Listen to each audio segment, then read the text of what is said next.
আরে মাছ হয়েছে তো মোটামুটি ভালোই মাছ হয়েছে। হবে 2 কেজি 1 কেজি কতটুকুনি হবে 500 দেখি ভালো করে। তো বন্ধুরা সকলে কেমন আছেন? তো আজকে আসলাম পাম বাগানের ভিতরে যেসব নালাগুলো আছে সেই নালার কিন্তু অল্প একটু পানি আছে। আপনারা দেখতে পাচ্ছেন যে এই জায়গায় কিন্তু বড় মাছ নেই, ছোট ছোট যেসব আমাদের দেশে পাওয়া যায় পুঁটি মাছ আর ডাঁড়কি এক ধরনের। তো এগুলো ডাঁড়কি নাই, একটু হচ্ছে একটু বড়। আমরা দুই ভাই নেমেছি, মিলন আর আমি রকিবুল। তা দেখি কতক্ষণ মাছ হয়, ভিডিওর সাথে থাকুন আপনারা।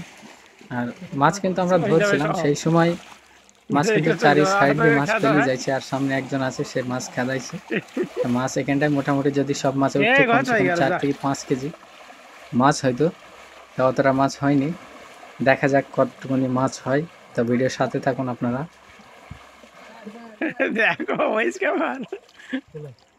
আর এই হচ্ছে পাম বাগানের কাজ। পাম বাগানে যারা কাজ করে তারা কিন্তু একদম গ্রামের মতো ফিল নেয় ভেতরে।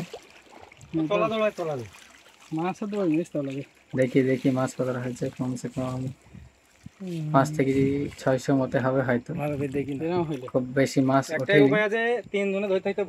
মোটামুটি হয়ে গেছে, দুজন রান্না করে খাই। তো বন্ধুরা ভিডিওটা কেমন লাগলো একটু কমেন্টে জানাবে, আর কে কোথা থেকে এই ভিডিওটা দেখছেন আপনারা।